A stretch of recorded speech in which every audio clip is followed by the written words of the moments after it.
आज हम ये बात करेंगे कि कौन से शेयर्स या स्टॉक्स में इन्वेस्ट करना चाहिए। ये एम्फसाइज करना जरूरी है कि हम इक्विटी इन्वेस्टमेंट्स डिस्कस करेंगे जिनका होल्डिंग पीरियड लॉन्ग टर्म होता है। हम ट्रेडिंग या स्पेकुलेशन की बात नहीं करेंगे। Markets didn't work. It broke down. The machines broke down. Fear came back into the market in a very big way. किसी भी स्टॉक में लॉन्ग टर्म इन्वेस्ट कर रहे हैं तो वो ऐसे ही होता है जैसे आप एक बिजनेस ओन कर रहे हैं और इन्वेस्टमेंट का प्रिंसिपल हमेशा सिमिलर रहता है। वो बेशक एक छोटा बिजनेस है या वो बिजनेस सेमीकंडक्टर्स डेवलप कर रहा है। हर बिजनेस का ऑपरेशनल स्ट्रक्चर सिमिलर रहता है, जैसे कि sales, finance, investments, management, employees. पर फिर भी आपको ऐसी कंपनीज में इन्वेस्ट करना चाहिए जिसका बिजनेस मॉडल आप इजीली समझ सकते हैं, क्योंकि जब भी कंपनीज एक्सपेंड करेंगी, नए प्रोजेक्ट्स में इन्वेस्ट करेंगी, नई गवर्नमेंट रूल्स और रेगुलेशंस आएंगे तो कई किस्म की कॉम्प्लिकेशन सामने आएंगी। और अगर आप इस बिजनेस मॉडल को इजीली समझते हैं तो आपके लिए ये चेंजेस समझना बड़ा आसान हो जाएगा। सबसे पहली बात करते हैं अकाउंटिंग की इंपॉर्टेंस की। बिजनेस वर्ल्ड में एक जबान बोली जाती है जिसको अकाउंटिंग कहते हैं, और अगर आप अकाउंटिंग नहीं समझते तो ये ऐसे ही है जैसे आप अंधेरे में गाड़ी चला रहे हैं। आपको किसी भी कंपनी की फाइनेंशियल इंफॉर्मेशन उसकी एनुअल रिपोर्ट्स में मिल सकती है। अगर हम स्पेशली पब्लिक कंपनीज की बात करें, इनकी फाइनेंशियल स्टेटमेंट्स बहुत इजीली अवेलेबल होती है। अगर हम याहू फाइनेंस की एग्जांपल लें तो किसी भी यूएस लिस्टेड कंपनी की फाइनेंशियल स्टेटमेंट आप बड़े आराम से ढूंढ सकते हैं। फर्दर अकाउंटिंग में 3 किस्म की रिपोर्ट्स को समझना बहुत जरूरी होता है। नंबर 1 बैलेंस शीट, जो किसी भी कंपनी की फाइनेंशियल सिचुएशन दिखाती है। नंबर 2 इनकम स्टेटमेंट, ये किसी भी कंपनी की परफॉर्मेंस और प्रॉफिटेबिलिटी दिखाती है। नंबर 3 कैश फ्लो स्टेटमेंट, ये स्टेटमेंट ये बताती है कि कैश किधर से जनरेट हो रहा है और किधर इस्तेमाल हो रहा है। अगर एक कंपनी किसी अनएथिकल एक्टिविटीज में इन्वॉल्व है तो उसके रेड फ्लैग्स हमेशा आपको कैश फ्लो स्टेटमेंट में मिलेंगे। तो मैं यहाँ तक समराइज कर देता हूँ। 3 फाइनेंशियल स्टेटमेंट्स देखना बहुत जरूरी है, बैलेंस शीट, इनकम स्टेटमेंट और कैश फ्लो स्टेटमेंट। उसके बाद हम मार्जिन्स की बात करते हैं। एक कंपनी में डिफरेंट किस्म के प्रॉफिट मार्जिन्स होते हैं, जैसे ग्रॉस प्रॉफिट मार्जिन जो आपकी sales minus cost of goods sold दिखाता है। ये प्रॉफिटेबिलिटी की सबसे पहली स्टेज होती है। इसमें यह दिखाया जाता है कि एक कंपनी जो चीज बेच रही है उसकी कॉस्ट क्या है। उसके बाद आता है ऑपरेटिंग मार्जिन। ऑपरेटिंग मार्जिन ये दिखाता है कि एक कंपनी ऑपरेशनली कितनी एफिशिएंट है। इसका मतलब कि कॉस्ट ऑफ गुड्स सोल्ड निकालने के बाद ये कंपनी अपने ऑपरेशंस की कॉस्ट कैसे मैनेज करती है। फिर आता है प्रॉफिट मार्जिन, और ये अल्टीमेटली ये बताता है कि सेल्स में से सारे एक्सपेंसेस निकालने के बाद एक कंपनी को कितने पैसे बच रहे हैं। कुछ रेशियोज देखनी जरूरी होती हैं, जैसे रिटर्न ऑन कैपिटल एम्प्लॉयड। देखिए, कोई भी बिजनेस एक्सपेंड करने के लिए इन्वेस्ट करता है और वो इन्वेस्टमेंट मैनेजमेंट करती है। जैसे गूगल ने यूट्यूब को खरीद लिया तो वो एक इन्वेस्टमेंट थी। तो अकाउंटिंग में बेसिकली हमने ये देखना होता है कि एक कंपनी सेल्स को प्रॉफिट में कन्वर्ट करने में कितनी एफिशिएंट है। पर यहाँ पे एक चीज समझना जरूरी है कि अकाउंटिंग रिपोर्ट्स पे कभी भी 100% ट्रस्ट नहीं किया जा सकता। बहुत सारी कंपनीज अपने अकाउंटिंग डेटा को बुरे तरीके से मैनिपुलेट करती हैं। हमेशा 3 से 5 साल की अकाउंटिंग स्टेटमेंट्स देखें और उसमें रेड फ्लैग्स ढूंढें। किसी भी कंपनी की एनुअल रिपोर्ट में एक बड़ा इंपॉर्टेंट सेक्शन होता है जिसको कहते हैं foot notes to financial statements, और इसको पढ़ना निहायत जरूरी होता है। फुट नोट्स ये दिखाते हैं कि कंपनी ने ट्रांजैक्शंस रिकॉर्ड करने के लिए कौन सी एजम्पशंस और लॉज यूज किए हैं। मोस्टली कंपनीज पूरी दुनिया में 2 किस्म के अकाउंटिंग मेथड्स इस्तेमाल करती हैं, और हम इनकी डिटेल्स पे नहीं जाएंगे क्योंकि इन पे इजीली 5 से 10 घंटे की वीडियोस बनाई जा सकती है। पर मैं आपको एक ओवरव्यू देता हूँ कि ये 2 अकाउंटिंग प्रिंसिपल्स कौन से होते हैं। पहला है IFRS,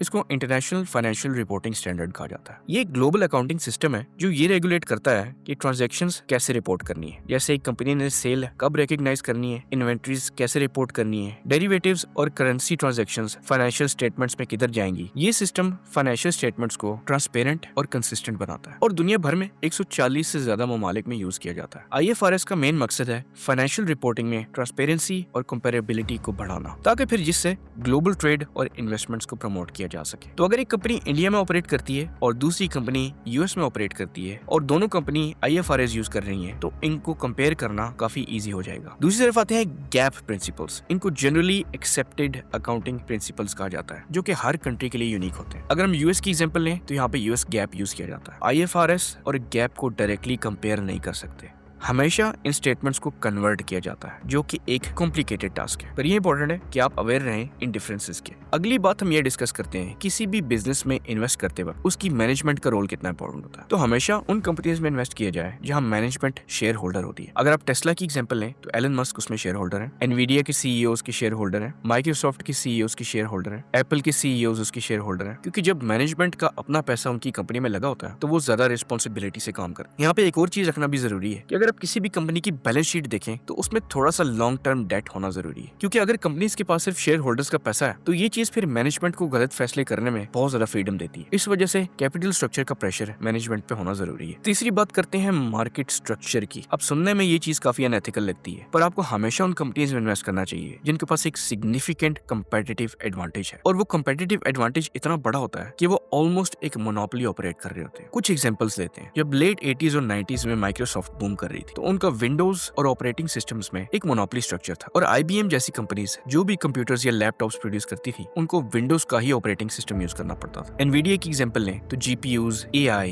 और चिप्स में ऑलमोस्ट मोनोपोली रन कर रहे हैं। किसी भी कंपनी की कंपेटिटिव पोजीशन को इवैल्यूएट करने के लिए एक बड़ा जबरदस्त फ्रेमवर्क यूज किया जाता है। बिजनेस स्कूल्स में इसको पोर्टर्स 5 फोर्सेस कहते हैं, और पोर्टर्स 5 फोर्सेस का पहला एलिमेंट है इंडस्ट्री राइवलरी। ये चीज ये बताती है कि अगर इंडस्ट्री में एक जितने राइवल्स बहुत ज्यादा हैं तो इधर प्राइस वॉर्स बहुत ज्यादा होती है, जो कि फिर प्रॉफिटेबिलिटी को कम करती है। दूसरा पॉइंट आता है थ्रेट ऑफ न्यू एंट्रेंट्स, और ये चीज ये बताती है कि किसी भी इंडस्ट्री में अगर एंट्री बहुत इजीली हो जाती है तो इधर भी कंपटीशन तेजी से बढ़ने का खतरा होता है। अगर हम AI चिप्स की बात करें तो एक बहुत कॉम्प्लिकेटेड टेक्नोलॉजी है, इस इंडस्ट्री में इजीली पेनिट्रेट करना बहुत मुश्किल है। तीसरी चीज होती है बार्गेनिंग पावर ऑफ सप्लायर्स। अगर किसी भी इंडस्ट्री में सप्लायर्स स्ट्रॉन्ग होते हैं तो वो कॉस्ट को कंट्रोल कर सकते हैं, जो कि फिर मार्जिन्स और प्रॉफिटेबिलिटी पे असर डालते हैं। चौथी चीज आती है बार्गेनिंग पावर ऑफ बायर्स। अगर किसी इंडस्ट्री में कस्टमर्स के पास बहुत ज्यादा ऑप्शन है तो वो प्राइसेस को इजीली निगोशिएट कर सकते हैं, वो किसी वक्त भी अपनी लॉयल्टी चेंज कर सकते हैं। तो इस वजह से ऐसी डोमिनेंट कंपनीज में इन्वेस्ट किया जाए जहां पे कस्टमर्स के पास बहुत ज्यादा ऑप्शन नहीं होते। और यही चीज इस फ्रेमवर्क के 5वें पॉइंट पे कंटिन्यू होती है, जो कि है थ्रेट ऑफ सब्स्टिट्यूट्स। अगर अल्टरनेटिव प्रोडक्ट्स इजीली अवेलेबल हैं या इजीली बनाए जा सकते हैं तो ये भी किसी कंपनी की कंपेटिटिव पोजीशन चेंज कर सकते हैं। तो अगर हम इस वीडियो को समराइज करें, आप उन स्टॉक्स में इन्वेस्ट करें जिनका बिजनेस मॉडल आप बड़ी आसानी से समझ सकते हैं, और आप किसी भी छोटे से बिजनेस या बड़ी कंपनीज के स्टॉक्स में इन्वेस्ट कर रहे हैं तो फाइनेंशियल स्टेटमेंट्स पढ़ना सीखें, और ये भी समझना जरूरी है कि बिजनेस अपनी सेल्स को इनकम में कन्वर्ट करने में कितना एफिशिएंट है। एनुअल रिपोर्ट पढ़ के और पोर्टर्स 5 फोर्सेस यूज करके आप किसी भी बिजनेस की कंपेटिटिव पोजीशन को इवैल्यूएट कर सकते हैं।